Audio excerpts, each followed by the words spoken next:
Good morning, ladies and gentlemen, viewers and listeners of the British Business Podcast. A great, warm Mayfair welcome to Am Gola. And she is an award-winning creative entrepreneur and founder of Abstract PR. Welcome. Thank you, Michael. Thank you for having me on your show. Fantastic to have you. Brilliant. We've already been having a quick chat. So much content for us to share with the viewers this morning.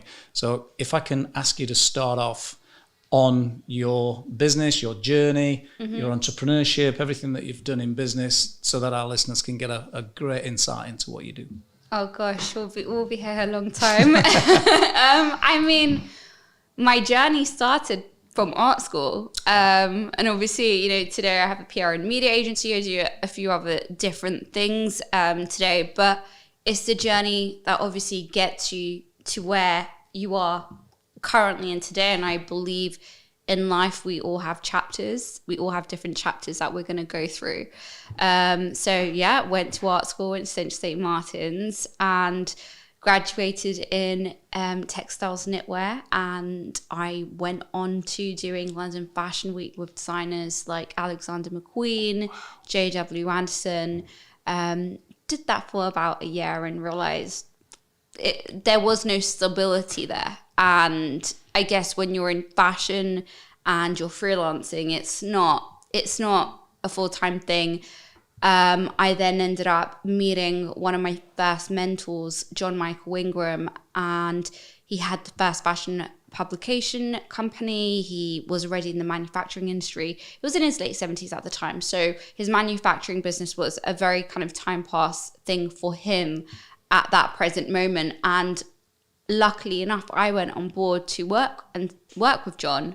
And it was literally just myself. And what a blessing, because that one-on-one and working and learning, you learn so much. What was the role? So what was the role? So it was just basically everything. It was, I went in to learn about manufacturing knitwear. So that's what they did. They manufactured knitwear for smaller brands. And I went on board. I specialized in knitwear. That's what John did. He did knitwear. And we started, we worked with brands to supply them. And interestingly enough, a lot of my friends at the same time who I'd graduated with used to say to me, how do we get a sample? How do we get more stock? How do we, get it into a store and so on? So I started, helping them, consulting them. And, I used to ask John plenty of questions. I'm like, oh my God, how am I, going to bring this over? Blah, blah, blah, blah, blah. And, as John was getting elderly, he had Alzheimer's as well. He just pushed me and said, look, you've got a business, you've got your friends, they are technically your clients. You're doing a 360 of consulting, sampling, manufacturing. You're helping with the sales and getting them into stores. And that's how my business started. So I was around 22, 23 years old. So I set up in a studio off the King's Road when I was about 23. I felt like I look back and I'm like, what the hell was I doing? But yeah, we did it. It was hard work. I don't know how we did it, but we did. And, we used to stock for people like TK Maxx, Harrods, Burberry. So a lot of the brands we used to work with, we used to get them into Selfridges and so on, and acquired a lot of orders. No, I brought in a team as well. Okay. Yeah. We did the Christmas jumper boom about 15 years ago as well, where we did about nearly 1 million units for the Christmas jumper. But with the staffing, as you said, we had people in factories. I had an in-house team as well. Sure. And I think also when you're that young, Michael, what I learned at that stage is you try to control everything and you don't hand so much out. And I was still learning at that time.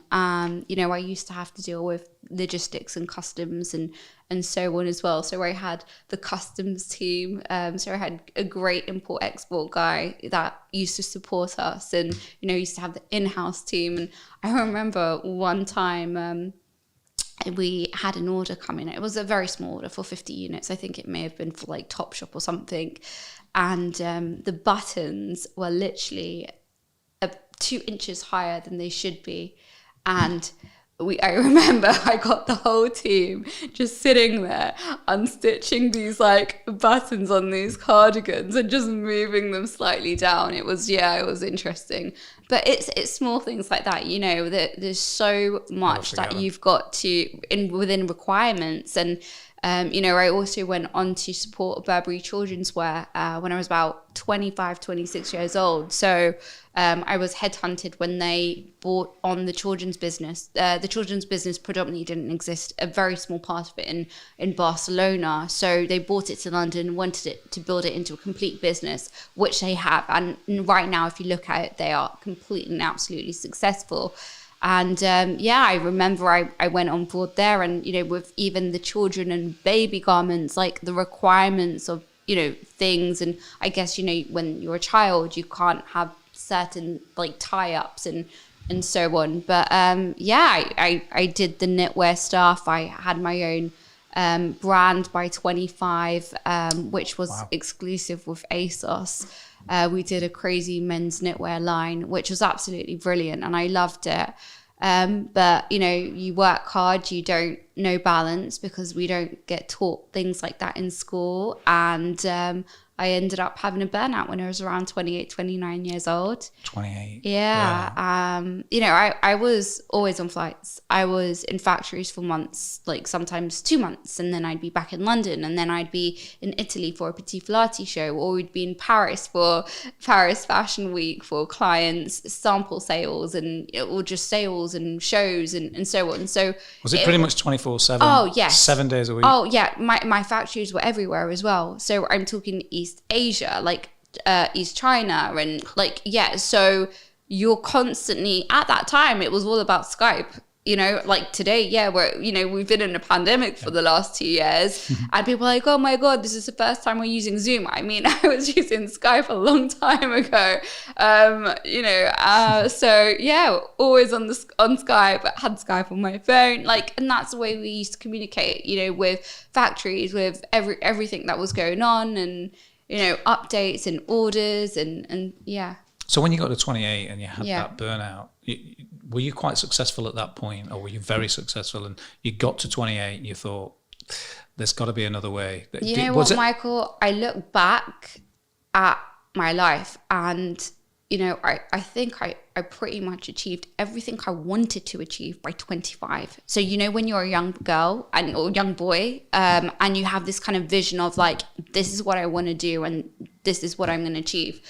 And, you know, I said, yeah, I want to do fashion. I want to be a fashion designer. I went down the textiles route because I loved knitwear. I wanted to understand the fabric and I wanted to learn all about that. But it still took me in the fashion route of having my brand, manufacturing for other people, and, you know, building brands that way.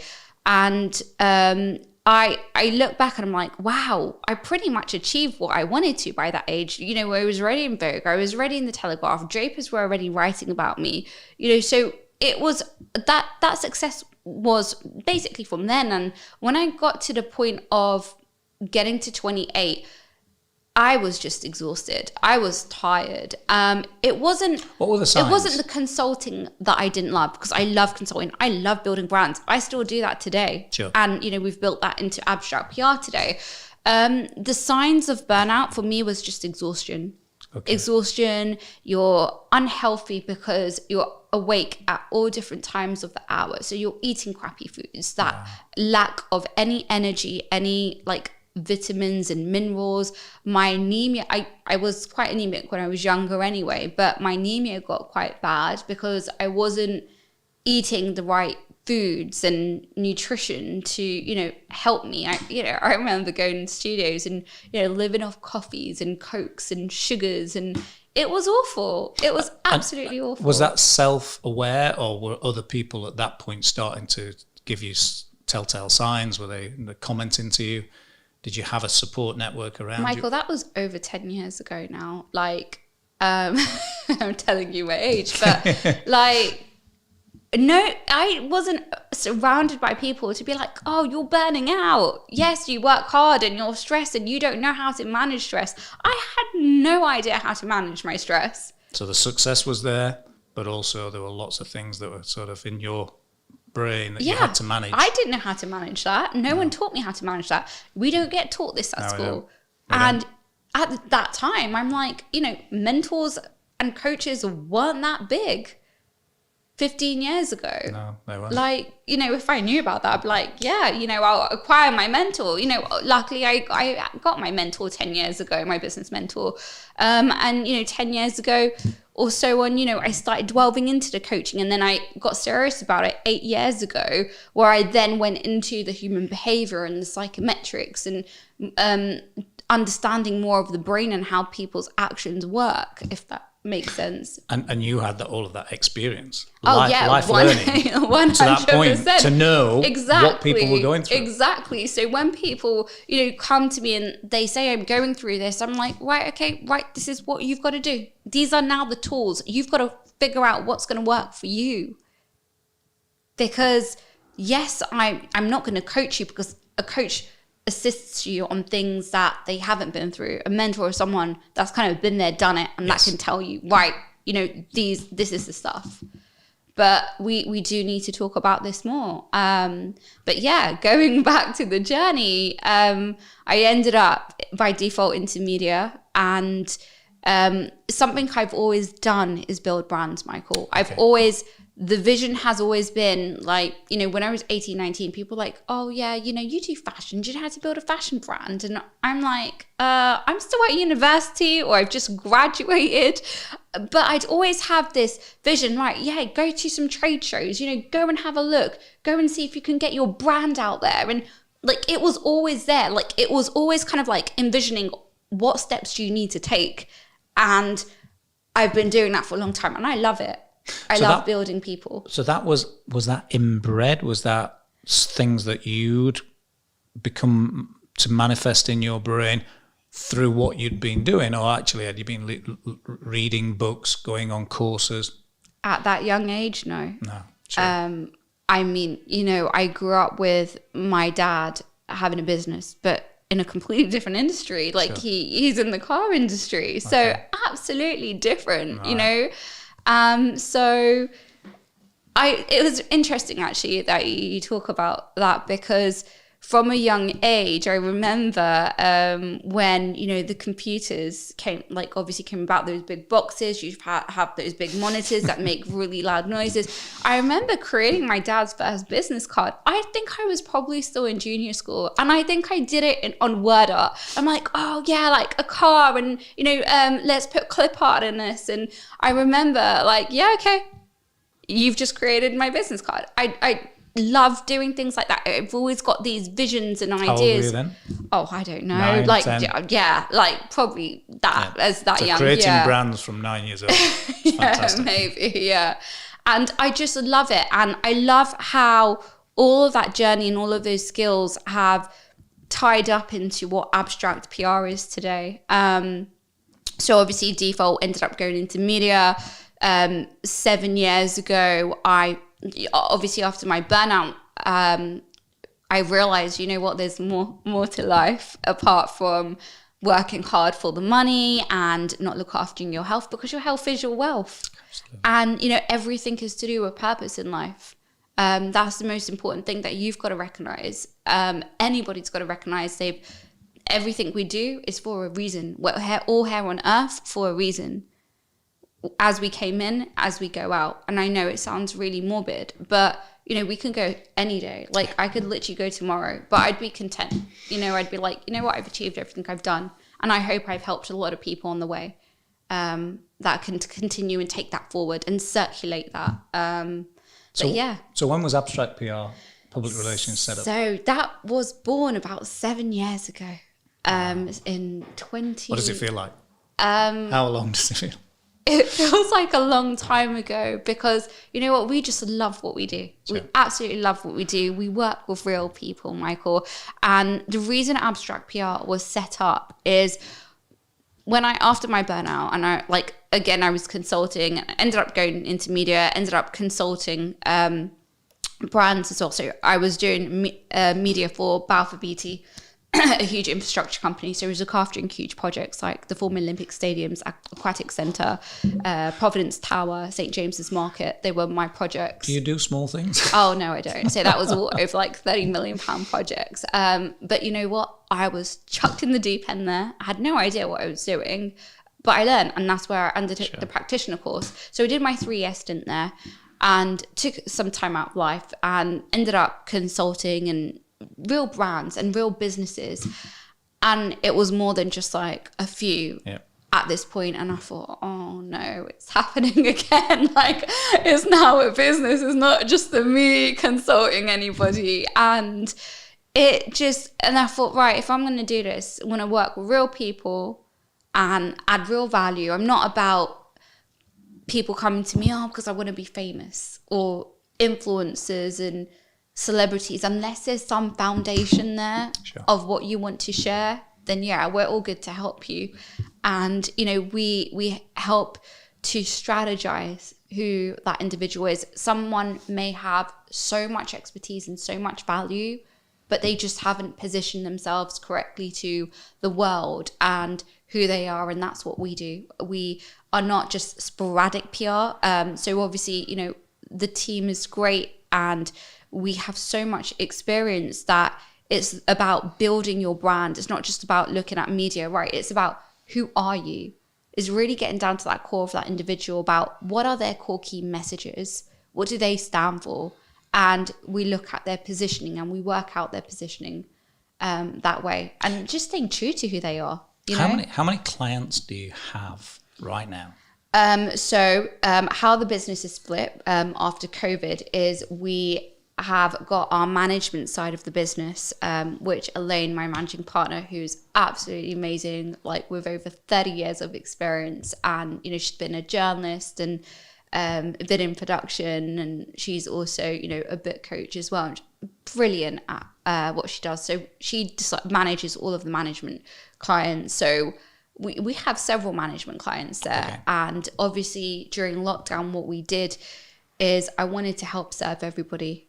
And not a lot of people can afford PR and media, or have retainers to, you know, be like, okay, like how do we do this? So I was like, right, let's help more people. Where in a lockdown, people need to survive. There were people that were like actually, you know, got really successful during lockdown, which was great. But there were also people just surviving, or there were people that were growing. So growing, building, and surviving, I guess.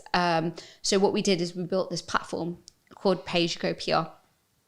And they create a free account. They have a free media pack. They get free media opportunities, and they pay as they receive. If there is a match to them, then they just pay for it. If they want to go ahead with it, that's entirely up to them. But we will never match people that don't align to what the publication or the media is. When you meet a potential new client, yeah, and the clients that you have now that you met, yeah, do they have a clear understanding and strategy for their PR role? Because in my experience, most people who do good things, they have a presence, they have a good business, actually don't really understand marketing, don't really understand what PR is. Could you give the viewers and listeners today just a little snapshot of some of the things that, what does PR mean, and how does it impact a particular client? Okay, so going back to your question about strategy and positioning, that is one of the most important things that we do at Abstract PR, which is really understanding who you are as an individual. So this is part of our PR strategy process, which gives that client clarity, it gives them direction, and also moving forward. It gives them that strategy and of that where could be they're an going. individual or a business. It could be an individual or a business. Okay. And what we do is we go through a 12-step process, which is obviously the positioning and core key messages, which I mentioned. This is along with, objectives, your market research. Market research is right. Who is it that you admire? Where is it that you'd like to be? Or it might be looking at who's your current audience and who's your target audience, because what is the content that you're posting out? Is that content relevant to your target audience that you're trying to reach? And when you say posting, that could be social media as well. So we go through social media strategy. So there's 12 steps of things that we go through with that individual, which can be a 3 to 4 hour session, which is split into obviously certain days and so on. Because we don't work sporadically, Michael. We're not just about, hey, you know what, come on board and we're going to take your money and we're not going to get you any press or any media. And a lot of people have been burnt in that industry. And it's not fair. And a lot of those people are who we have to build trust back with and who work with us. Or, I've had clients that have been working with us from the very beginning. So we must be doing something right. Sure. We're very hands-on. We're very bespoke. If someone doesn't align or match our values of honesty and integrity, we cannot work with them. If their product or if their brand or who they say they are not integral, we cannot work with that individual, because we are putting that person in the spotlight in media, like whether that's on radios, podcast, TV, magazines or newspapers that other people are going to read and be like, oh my God, you know what? I need to contact that person to help me. But actually, in fact, they're just a con artist. We can't work with that. We are all about value, honesty, and integrity. And what people need to recognize with media is, if you have a brand or you're an expert, the amazing thing about media is, it's out of sight, out of mind. Sure. If someone is not being seen, like, you're not going to know who they are. So, for example, Michael, if I'm not going to place you on a radio show and you're not going to put that and leverage that out on your socials or your LinkedIn, people are not going to recognize who you are or who are you? Who's Michael? Do you see what I mean? Sure. Like, I can share a very powerful story with a client of ours.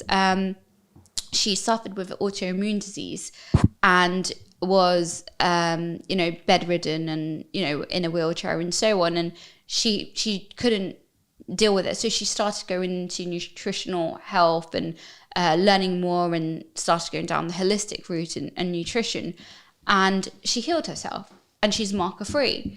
And today she is a nutritionist helping others with autoimmune disease and also with fertility via nutrition to help them get pregnant, because she had her second child in her 40s, which, because women are on oh my God, like, how are we going to get pregnant? Yeah. Like, but it's not about that. And, nutrition plays a huge factor. So we had got her in a women's health magazine. I think it was Women's Health, actually. And, she'd leveraged it out and put it out there. And she got 3 clients reach out to her and say, I've been struggling with like IVF and getting pregnant. Can we book onto your program with you? And they've all gone off and had children now. Wow. And that's the power of media. And that's the power of circulation, of representing real people to add value to the world so they can help others. Mm. And that's what we do. So would you suggest that with the software or the platform that you've created, yes, which is fascinating, yes, would you say that you're a disruptor in that market then because of what you've done? I don't know. I know other people may be doing something similar as a pay-as-you-go thing. I don't know of anyone that has created a free platform where people can go and create a free media pack, be represented by us, have a unique link, and get opportunities that they can say yes or no to. And I don't think we have, but yeah, I hope we have disrupted that market. As you said already, we only launched in July, which was phase 1. Okay. Because obviously this was created during lockdown in the last 2 years, and it was a CRM that I wanted to build quite bespokely. And obviously every day we're still bettering it. As you know, CRM systems are never like, oh, you just create something and it's like it's done. Where every single day I'm like, oh, let's add this thing. That's going to be quite cool. So yeah, January went fully functional. As you asked, how many people do we already have on there? Already, like, a good couple hundred people. Fantastic. Which is great. Amazing. And obviously we just want to serve more people and help more people, and we wanted to create something which is going to be for everybody. Sure. There's some people management, and our management packages are so cheap, Michael, because I wanted to create something which was going to be of value to others at the same time. 2 pieces of media coverage for $9.97 a month. I don't think other agencies are doing anything like that. Where would the viewers and listeners go to find this information? So if they wanted to go to www.abstractpr.com, they can create a free media pack. They can obviously contact us and have a introduction call with myself or Elaine. And yeah, absolutely. That's a great offer. Yeah. And, we also do amazing campaigns as well, whether it's book campaigns, book releases. We also do music releases, which is quite fun as well, and brand campaigns of anniversary events and so on, and new product launches. So I'd like to take you back to just before the pandemic. Sure. And you were in a place where you had a business and yes. you were probably doing very well at that time from what you've been saying. Yeah. What happened when the pandemic came? How did it affect you? Oh gosh. So I was already technically in lockdown before lockdown happened. I so I had an operation on my ankle, and I chose to have it in December 2019. So I was in a cast for 3 months. So December, January, February. And so I had this foot boot on, and I remember I was still going into universities and delivering lectures, because I guest lecture and I do radio and speaking gigs. My ethos is to share and give back, because someone else taught us all of this and gave us this experience.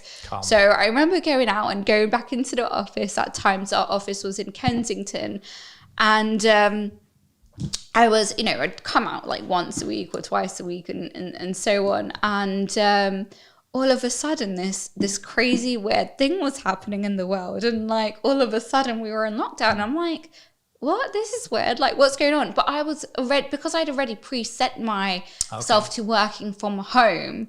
Everybody was used to me Zooming them and so on. But to be honest, I have a lot of overseas clients as well in the US, where I do strategy calls or so on with them. So you'd almost digitalized your business anyway. So I predominantly was myself and Elaine, we already were on a Zoom.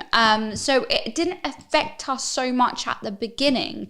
And then obviously I think, but this is for everyone as time went on, and we're like, okay, this isn't a pandemic just for a few months like we had all expected. It went on for almost 2 years. And of course, that's where the whole idea of the online platform was born, because we were already off record, supporting people with opportunities of, we've got years of experience with journalists and so on. So they'd always reach out and say, do you have XYZ person? And off record, like, hey, you know what, we've got this opportunity. Do you want to do this to pay as you go? So we just thought, why not offer it to everybody right now? Because we're going through a major crisis. Yes, some people are flourishing, but some people are just trying to sustain. So you pivoted at that moment. That's where it kind of was like, right, let's just create this platform. And that's the time I got to spend with the developers and really kind of say, this is what we need to create and this is what we need to make. So it actually came out of the pandemic. Yes, it forced that did. Yes, and we still do continue the management. The management is something that we've always done and we will continue to do, because we're so bespoke with that, especially with our clients.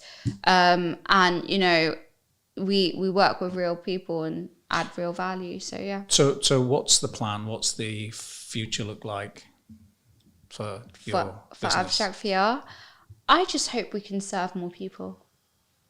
That's it. So it doesn't matter. You haven't got big growth numbers, big growth targets. You've got to get this many clients. It's about quality delivering the service, knowing that good service will bring clients. I think what I learned a long time ago, Michael, is that some people are about scaling. Yes. And that's when they lose the quality of what their business stands for.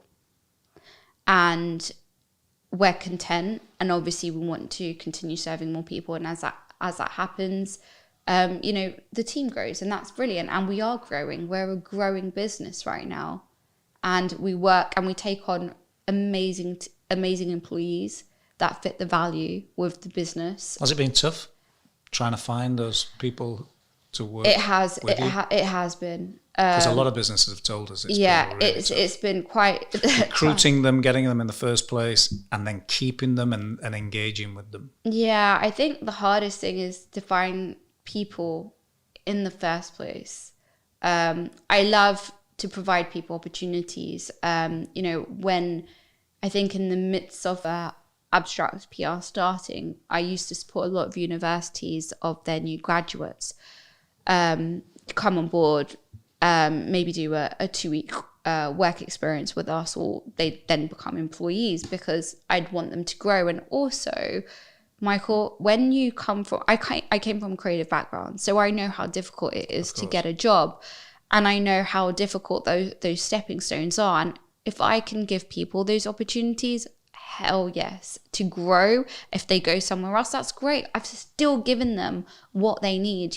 I've had people that have been with me for 4 years or 5 years or 3 years, and I just hope that they've taken something away and they've learned and they've moved on, and they move on to something greater, because life is about chapters. You've got to continue growing, otherwise you stay stagnating in life. But no, it's a really exciting time for Abstract PR, and we love what we do. We love building brands, we love building people, and we love placing them in the media and helping them grow to allow them to be seen as that go-to expert that can help them.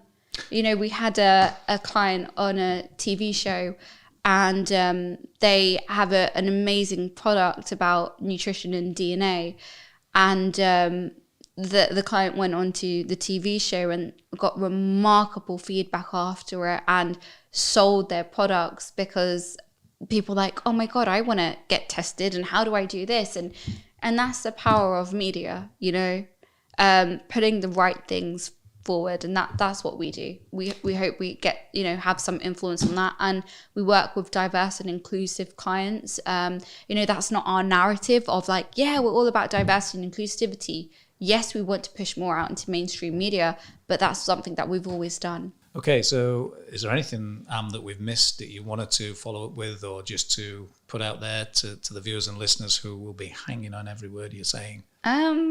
If they want to obviously reach out or learn more about Abstract PR, or look for representation, or just have a chat about how it can help their brand or their business, just feel free to go on to www.abstractpr.com. We're on social media, and if they want to contact me, I'm on amgola.com, and all my Instagram social media handles are am.gola. So yeah. Thank you so much, Am. You're welcome. Another fantastic interview on the British Business Podcast. Until next time.